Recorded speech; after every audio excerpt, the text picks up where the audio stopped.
quote this on me. There is no way the Orioles or Red Sox make the playoffs this season. Yeah, yeah. There's no way. There's no way. For me, I gotta build a snowman. I don't think all Mavs fans look into the stats like I do. I'm mixing names, swapping pitchers' names, and everyone today. So thanks for catching. I've given up on Drew Lock. I think you trade him. I set the bar really low at the NBA predictions. How are we talking about the Thunder in a MLB preview? I have no idea. That's a perfect name. What you said, name brand players. Like, it's not the great value Target brand toilet paper or whatever. It's the Charmin Ultra Strong. I don't know if Nick Nurse is the coach for the Raptors. I don't know if he's the reason why they won the 2019 championship. I feel like that was more of a team effort. Yeah, this questions the firing of Dwayne Casey, who I think is a very underrated coach. He's making the best of the Detroit Pistons situation. Yeah, I definitely agree with that. I was surprised that the Clippers gave up Lou Williams. Everything's going wrong for the Lakers at the wrong time. The Mavs cannot say we do not miss Seth Curry shooting threes.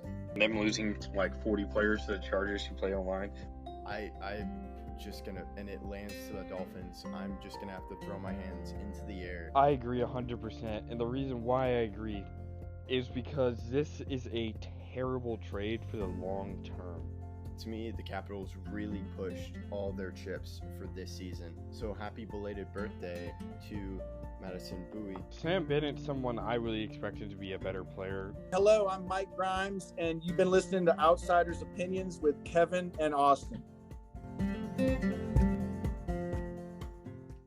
What's up, y'all? Welcome to our AL Wildcard review and ALDS preview. So before we do that, let's talk about ranking our favorite teams and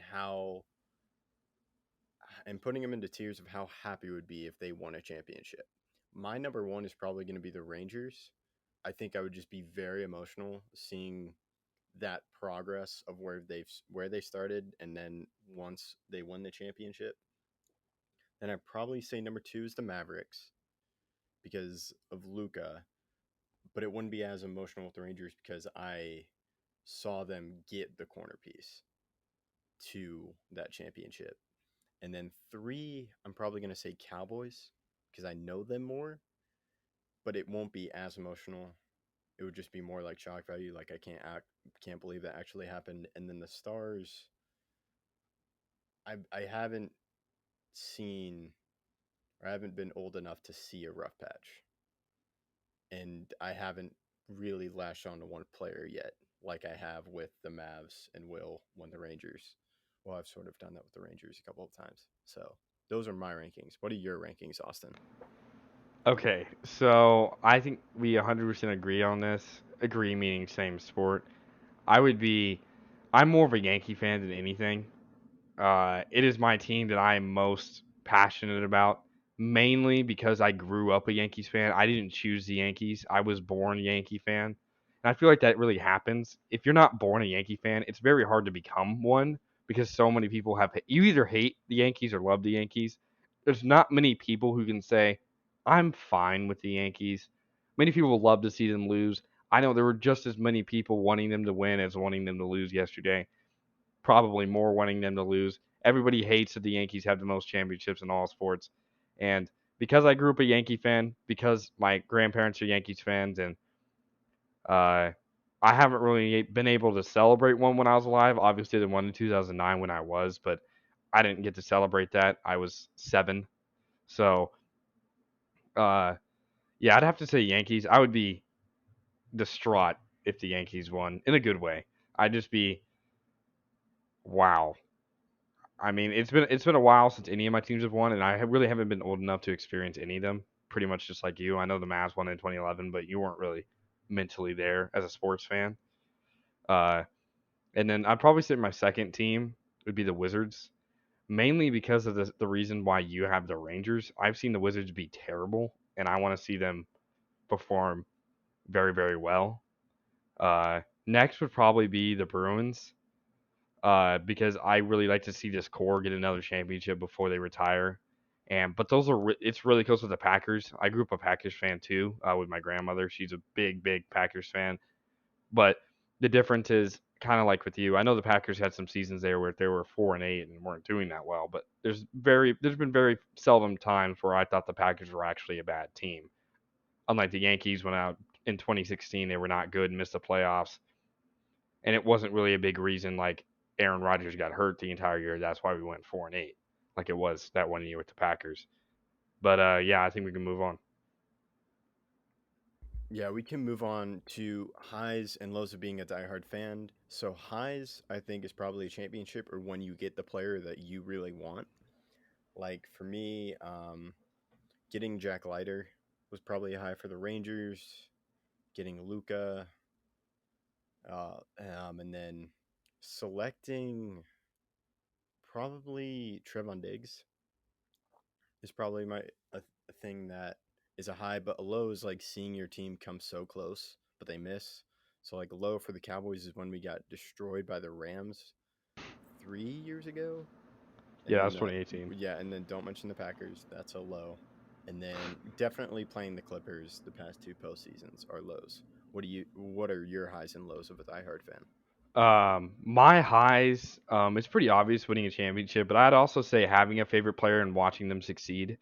I'm a big Bradley Beal fan, and watching him go through tears through the regular season, staying healthy and being an MVP candidate in my mind, really make me happy. That's the same with the Yankees when Brett Gardner at the end of the season, the last 2 months, he was probably our third best hitter on the team. And I mean, I love when I see Aaron Rodgers and Devontae Adams go off. I mean, I think having a connection with the players of your team. That's why I don't really understand bandwagon fans. I know that they happen, and I hope it's a lot less than I feel like it happens. But the biggest highs are being attaching yourself to the players on the team. Um, so that you're like when we win a championship or when you remember the good feelings that you always remember the players that were on this team, and you don't really get that if you're not a diehard fan. If you don't know every player on the roster like I do for all major players on my team, basically all starters. I could name almost every starter on the Wizards, Yankees, uh, Bruins, and Packers. I could almost name every player. Obviously, it'd be very, very hard for Packers since there's 53 men on the roster, but I would be able to get probably all 22 starters. So I feel like I'd be pretty confident doing that, unless injuries took a toll. In the lows, not only is it disappointing seasons, but questionable coaching decisions I think really hurt when you think you could have won a game. Whether it be in football, the coach calling a timeout as your kicker makes a field goal, that's just destructive, especially if they miss the next one. That just hurts. Um, I know we saw that last week one when Notre Dame was playing Florida State and Florida State made the field goal, but their coach called a timeout. Yeah, it was just craziness. But another low is big injuries. Injuries to your favorite players, injuries that derail your season. I know this personally, being a Packers fan, watching Aaron Rodgers go down with injury. Um, every year as a Yankees fan, again, I think we had the most guys on the DL going into the postseason out of any team. Um, we had got our entire outfield besides Aaron Judge was hurt. We had Aaron Hicks, Clint Frazier. Those were supposed to be our starters, and they both got hurt. Clint Frazier's career may be over, and Hicks I don't think we're going to bring back. Even though he's on a contract, I think we trade him away. Obviously, DJ LeMay, he was out for the postseason. Same with Luke Voigt, guys that were inherent to our success previously. But yeah, I think the biggest lows, besides being a disappointment in the postseason, is definitely injuries to especially guys that you care about. Yeah, I agree with that. Since you mentioned Notre Dame, are you a Notre Dame fan now? I'm not necessarily a Notre Dame fan because I obviously don't go to Notre Dame. However, I always want to see them do well because my dad's a Notre Dame fan. He went to UNT, but he's always been a big Notre Dame guy. So I love seeing them do well because I mean I'm more of a Cowboys fan than you may think because my dad's a huge Cowboys fan. So it always helps that when I have family ties to somebody, I want to see them win. Obviously, I'd much rather the Packers win than the Cowboys, but if the Cowboys win, I'm not going to be mad unless it's against the Packers, obviously. You and I share different feelings about Notre Dame. I'm not a fan of Notre Dame or Texas. I I have family ties to Texas too. well, I I've have a lot of family family that live in ties Austin. to Notre Dame as well. Yeah, your mom? Yeah, well, my mom and dad. So, but speaking of stuff that annoys us, let's go to pet peeve. My pet peeve is probably someone not like a fan not being a part of a team when they're low. Like they only show up when they're good. Like I know when the Rangers get good, so many people are going. They're like, "Yeah." I'm like, "Dude, you weren't even here for this." And they're like, "I've always been a Rangers fan." No, you haven't. You don't have a Joey Gallo jersey, so or a Rougned Odor jersey. So that's probably my biggest pet peeve. But yeah, what's yours? Um, we talked about this off air, but it's when fans tell a player to retire. I get I don't really understand it. Coming from somebody who's still trying to pursue something in sports potentially, if I was in the position that most of these players would in, I would not retire until you took the ball, the puck, the stick, whatever you want to say, the bat out of my hands. Unless that's pried away from me, I don't want to retire. And I totally understand players who are just like, nope, I'm not retiring. Force me to retire. I totally respect that. Fans. Another big, not as big pet peeve, but is a pet peeve that's kind of tied to this is when players are disrespected by fans saying, "Oh, I could beat that guy at whatever he does." No, you couldn't. Do you think you could beat the worst shooter on the Mavs in a 3-point competition? I know. I bet I couldn't. I I'm probably a couldn't. decent 3-point shooter, in general, but I mean those guys practice every day, and I would have no chance most likely against the majority of those players. Especially if they practice a lot. But I hate when players are told by fans like Frank Gore. I'm not a Frank Gore fan, I would say, but I didn't want his career to end. I love seeing players prove people wrong, and that's a big reason why I didn't think Tom Brady should retire. I don't think. Obviously, Brett Gardner says he wants to be back next season. He is a player option, and I really hope the Yankees don't buy him out. It's only 2.3 million of the 200 million that the Yankees are paying. They can afford the 2.3 million to bring back a veteran who's the only player who's actually won a championship with the Yankees back. So if he wants to be back, I think the Yankees should honor that player option. But it really comes down to does the player still want to play? And if they do, I'm totally supportive of them playing. It doesn't matter. I didn't want Big Poppy to retire. David Ortiz was playing amazing in his final season, and that has nothing to do with it. But if he wanted to retire, I can understand that. But I can't understand a fan trying to take away everything a player's done by saying, "Hey, you should retire. Hey, he needs to retire." No, because I know if I was in the same instance, I wouldn't want to retire either. Yeah, that's an excellent point. So now we can move on to the actual game. Boston, I guess, listened to our episode, um, or whenever we have the intro. Many of them have the clip. Hopefully, the Cardinals don't do that to me. They've already done it once, so like I went with them this time, so they should do it. But if not, That'd be very Timberwolves esque. oh yeah, yeah, Timberwolves, yeah. So they win 6-2, and Fenway Park definitely helped. That home field advantage definitely helped. What do you want to talk about? How do you want to talk about that? Yeah, it was a great game for Boston. Nate Eovaldi was very, very good, and only two people really came to play for New York: Anthony Rizzo and Stanton. Many people want to say Judge, but I don't even think Judge really came through. Even though Judge has been such a great player for us all season, Judge only had an infield single. Our players besides our top three, there was a one hit by Giro Urshela, Joey Gallo no hits, Torres no hits, Gardner no hits, Rugned slash Andrew Velasquez no hits, Gary slash Kyle Higashioka no hits. Uh, I thought some guys played well in the field. I saw Andrew Velasquez uh, do well. Obviously, Torres made a great play in the infield. Gardner made a great outfield assist. Um, Judge made some good catches. Rizzo made some good picks, but in the end of the day, it wasn't enough. Cora is probably the best manager in baseball right now, just with his intelligence. I know he technically cheated to a championship in 2017, but he wasn't the main guy, so I'll give him a pass. Uh, but in 2018, we saw him be able to use his bullpen to the best of his advantage. The Yankees were a team that forced a lot of walks, and they had zero, and that really spelled spelled the difference. Stanton had a very, very, very great game. But, I mean, there's still no excuses. Um, we could have taken home field advantage, and that's kind of what I want to go to. Besides the fact that the turning point of the game was sending Judge home. Have you seen that clip? Oh yes, I've watched it multiple times. I love the call from Matt Vescursion. It was a great play by the defense with Boston, But which showed Judge up. shouldn't have been sent. Well, yeah, he was at first, but it was such a great relay. And then to talk about Cora, so he missed 2019 or he missed 2020, I believe. I And think then so. he comes back and he continues to believe in the Red Sox when no one else did. So that's just a good job, and he's definitely one of the best managers, even with the bad past he has with the Astros. So yeah, it was just such a great throw. But I do agree, probably keep Judge at third because With then you one have out, you Stanton, have to. You really and then do. Gallows coming up.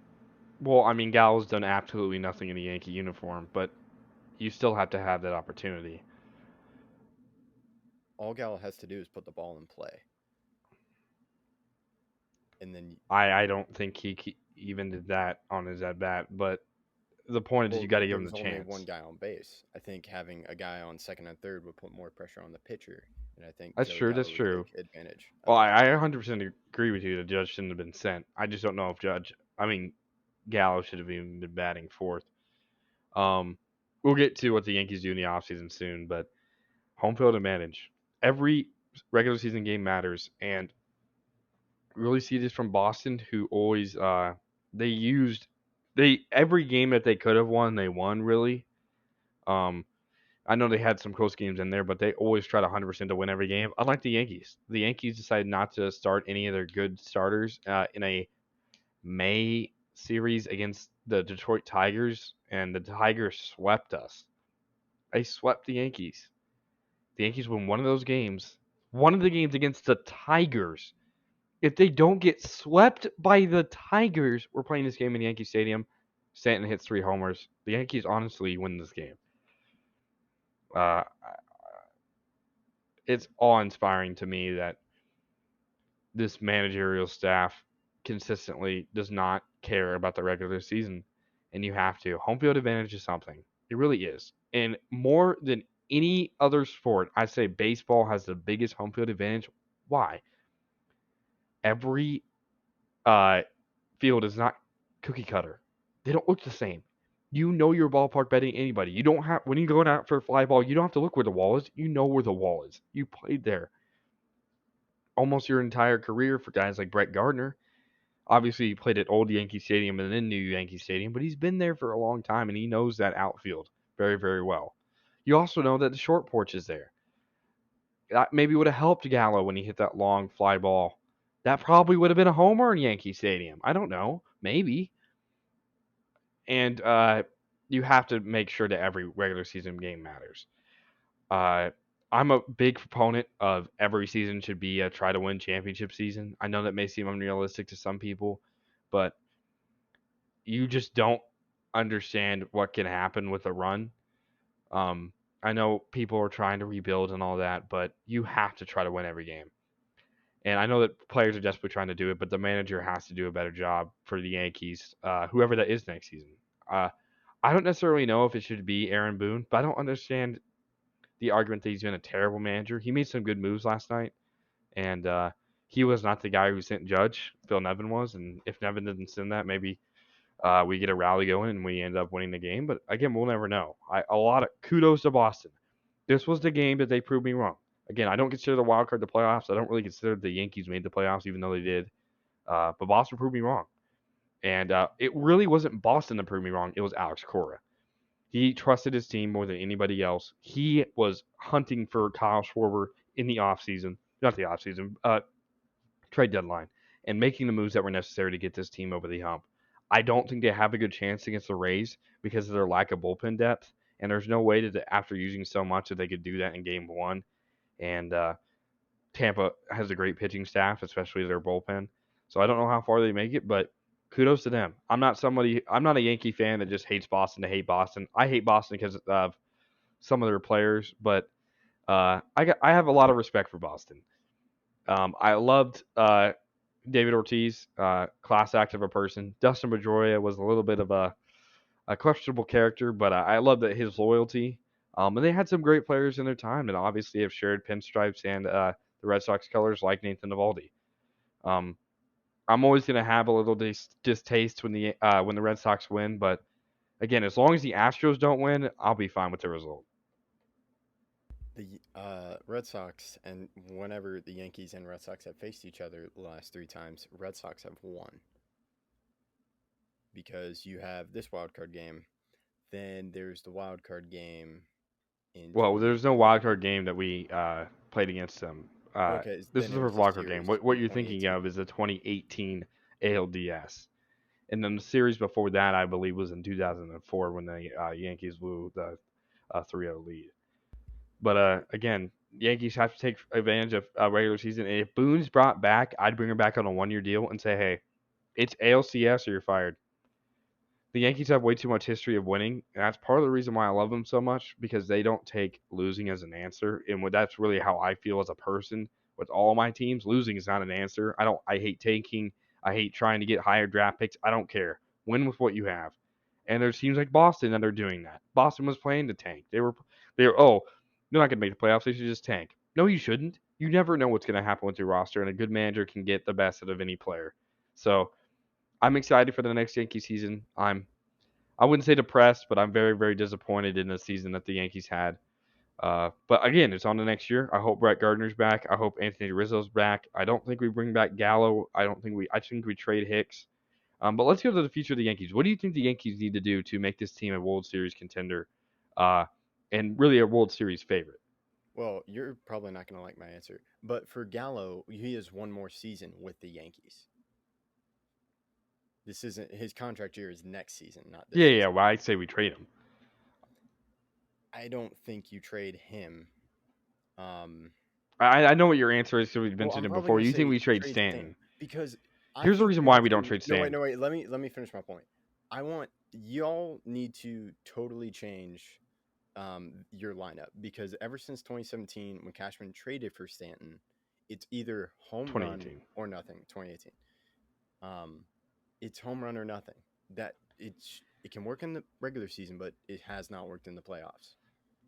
You just need to have a multi-dimensional lineup. You have to have Here's good the paint issue priming. I have with that argument. Gallo is the most home run or nothing player I've ever seen in my entire life. He either home runs, strikes out, or walks. Stanton doesn't do that. Stanton had a single, a double, and a home run last night. Stanton is not the issue. Stanton is the best player on the team currently. Uh, I would say Judge all around because he's much better on defense than Stanton, considering that Stanton plays DH. But Gallo only hits homers. That's if that's if he hits. Period. Which I haven't seen him do in a Yankee uniform yet. He batted 160 with the Yankees. 160. That is unacceptable. I think we keep Stanton. I think we trade Joey Gallo. I think we trade Aaron Hicks. I think we go for Starlin Marte. We pick up Starlin Marte for center field. We pick up Trevor Story for shortstop. I would prefer Marcus Semien, but I think Marcus Semien would cost more. I think Trevor Story would cost less, so I'd go for Trevor Story. I'd probably trade Joey Gallo and Aaron Hicks for probably a good starting pitcher. We need one more starting pitcher for me to feel confident in this team. Uh, I want to bring back Brett Gardner. Whether or not he stays in left field and starts, I don't know. I feel like if he stays hot like he did at the end of this season, which I think he's capable of, because here's the reason why I think he started off the season poorly. He wasn't an everyday player. You know, when you get to, especially in baseball, when you get to see more pitches, you become better. And I feel like if he's an everyday player left field, I feel like that's acceptable. He's led the league, led the team in triples like every single season he's played for the team. He has speed on the bases. I want to keep Tyler Wade. We have to resign Anthony Rizzo. Um, and we have a great bullpen. And we kind of showed that last night that it can be faltered, but Luis Severino will be a starter next year. Garrett Cole will be a starter next year. We need to pick up one more, and then hopefully it's Kluber and then Montgomery or Cortez, or maybe we move on from Kluber and go somewhere other direction, go with Monty and Nasty Nestor. But What else do you think they need to do, if Well, anything? I want to back up my point for trading Stanton because I forgot to mention the main reason is 29 million for Stanton to play DH. If Stanton and Gallo were around the same amount money wise, I'd agree with you. Keep Stanton, but you're paying him 29 million to mostly start at DH, and you are if the Yankees want to go into luxury tax, then yes, you can keep Stanton and make all those moves. But with the luxury tax right now, y'all have about 1 million between, and that's with the Rangers paying the salary for Gallo and Odor, the Cubs paying for the salary of Rizzo. So I think you have to move money around, and I think the person to move is Giancarlo Stanton with the 29 million mostly playing DH. That's why I say trade Stanton, and then you can make all the moves like you mentioned. The issue is Stanton is our best player. Without Stanton, we don't make the playoffs. We don't make the playoffs without Stanton. Stanton is the best hitter in baseball right now, the hottest hitter in baseball. I have never seen somebody hit a baseball as hard as Stanton does. And I understand your point. That's a great point. I'm honestly, I know this is insane to say. I don't know what we do with Garrett Cole. Garrett Cole went 2 innings. There's a high potential we may move Garrett Cole, even though I wouldn't want to do that. The luxury tax is going to be an issue, but I don't know if you know how much we paid for the 2009 lineup. We paid 400 million for that lineup. 400 million. But the Yankees are always pay to win. And that's honestly fine because the results are on the field. I Baseball's one sport where I don't think salary really matters, and why there shouldn't be a salary cap, because the Rays are the best team in the AL, and they have the fifth least uh, amount of money spent. So it's just insane to me that the problem is the Rays don't know how to keep their play, or they do know how to keep their players. They just can't because they can't afford them. But uh, but they are they're the best team at scouting I've ever seen. Every young player is good. And while I disagree with trading guys like Willie Adames, they have Wander Franco right behind him, and well, I guess it doesn't matter anymore. But I think we can move on Well, to one more pre. thing Okay, with the yep, Rays, like I think they choose to let the players go because they don't want to spend money because they have such great system. Like their whole that's true. minor But league team, like they were until you win, all in the until they win championship. a championship, it'll always be seen that you could have kept another guy. And I think they move off of Tyler Glass now. I think they trade every good player they ever get when their contract comes up to getting. And I disagree with that wholeheartedly because you're never going to get consistency from the fans. How could you ever be a fan of the Rays when you never know who's going to be on their team next? Yay, Wander Franco's good. Always traded. Yay, Tyler Glass now is the best pitcher in baseball. Oh, he's traded. Uh, yay, Willie Adames. Oh, he got traded already to the Brewers. Yay, Kevin Kiermaier. He's probably going to get traded. It's just every player gets traded. And I know the Rays don't have the necessary money as the Yankees, but I know they can spend more than 58 million on the roster. So I think that's personal choice from the owner instead of actual cap issues. I think we've seen that with the Rangers. A big reason why the Rangers haven't won a championship yet is because they refuse to spend money on actual good players. Well, the problem with the Rangers is they don't have a good GM. Well, now we have Chris Young, but we still have John Daniels, and we have owners. That is a good point, but it's them not willing to pay the right amount. With the Rays, I think they know what they have, so they traded Blake Snell, and Blake Snell did not live up to what he was last year with the Padres. Well, So I think, I also think that the big issue is the fact that they have a lot of self trust, and that's a great thing until it backfires. We've seen a lot of players be like, well, let me bring it back to the Patriots. We can do it without Tom Brady. I know we can. Oh, wait, no, we can't. Oh, wait, we're going to miss the playoffs. Oh, wait. Oh, no. It's Now the Rays have not had to face that, but I'm assuming they will in the future because you get so many chances, and the more you get correct, it doesn't increase your chance of getting wrong, but it lessens the chance altogether of you not having a chance of doing something wrong. If that didn't make any sense, I didn't really make any sense to me, but uh, the Rays eventually are going to make a major mistake, and we can see that with Willie Adames. If Willie Adames was playing second base for them, I feel like this team would be a World Series favorite. But right now they're not. And I mean, am I wrong with that? I don't think they're a World Series favorite. I'd have probably Dodgers and Giants, and They're not a even favorite, but they even could. in the AL, I'd probably put the Astros above them. I think they could be a sneaky team to win the World Series, Oh no, even they if get. I'm they're not not a saying they favorite. have no chance. They But they're definitely have not a a great favorite. chance. I would But say they're not a favorite. if something changes within their scouting department or their GM, if they lose someone, then I think that Well, it's just they it could have to go be the wrong 100% right. They're giving themselves when you're doing what they're doing, you give yourself zero chance for error because the day you trade the next Barry Bonds for nothing because you think that he's gonna make a huge salary, well, then you're in rough waters to say the very least. I think they're going to continue to success until they lose someone in their scouting department and they can't replace it because their scouting department is incredible because they're It's AAA, incredible, but it has double to A, be and perfect. single A. It has to be And they also perfect. have a plethora of middle infielders, so that's why they could trade Adamas. And they get Wander Franco, and they might trade Brandon Lau because they have another middle infielder they want to play at second base. But I think we can move on now to Tampa Bay versus Boston.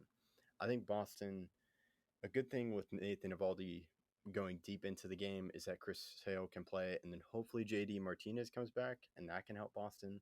But I still believe the Rays win this series.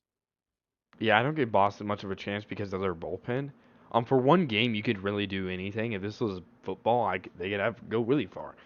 But bullpen's going to be a really issue from a team that didn't really have a deep bullpen to start the season. Still doesn't have one now. Has some injuries. Matt Barnes has not been great in the second half of the season.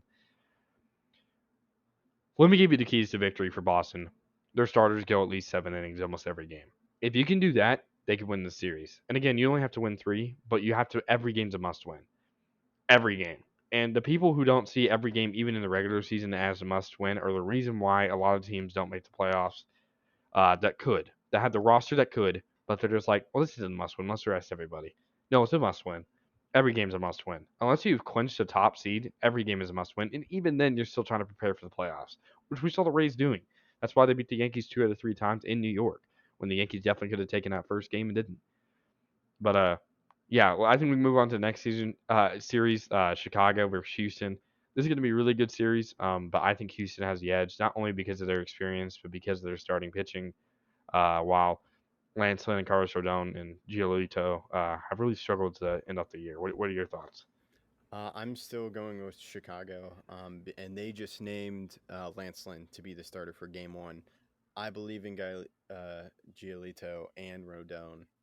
I think that's solid. And then you have Kimbrel and Hendricks, even though Kimbrel hasn't played well as of late. I really believe in this team, and I think they will beat the Astros, as I think the Astros are just. I think the starting pitching gives the edge to the White Sox, and that's why I picked them to win, even though it's probably going to be a very close series. As Dusty Baker is a good manager, and Tony Russo is, of course, a Hall of Fame manager. So, any other thoughts? I just saw a stat. This isn't a Yankee stat necessarily, but it is a sports stat. It is officially now will be more than a full decade between New York metro area, NFL, MLB, NBA, NHL championships for the first time since the span from 1905 to 1921. And obviously, the reason why it's going to be more than a decade is because the Giants, who won technically in 2012, even though it was a 2011 season, were the last team to do it, and they haven't won one since. And that's not like New York, and I still partially blame the Astros for that. I feel like the Yankees were the best team in baseball in 2017, but we'll never know if the Dodgers or Yankees were. Obviously, it wasn't the Astros, or they wouldn't need to cheat to win, but they obviously couldn't beat the Yankees in New York. But we've had this conversation probably 20 times, but I think you and I are always going to have disdain for the Astros, no matter how who they have on their team. But we can always bang some trash cans to feel better. Yes, we can, and that's how we'll communicate with each other through trash cans. Um, and yeah, I also hate the Astros because they're in the division of the Rangers, but I think the Astros window has closed, especially after this season because I see Carlos Correa leaving the Astros. But that's a topic we can have for another time. So that concludes our AL wildcard and ALDS preview. Let us know what you think in the comments, and make sure to check out our MLB playoff predictions episode as we both chose the Yankees, and that hurt us. So we That didn't hurt me a start lot off more. well. So make sure to check out the MLB playoff predictions episode that was posted yesterday. Thank you for listening to Outsiders Opinions.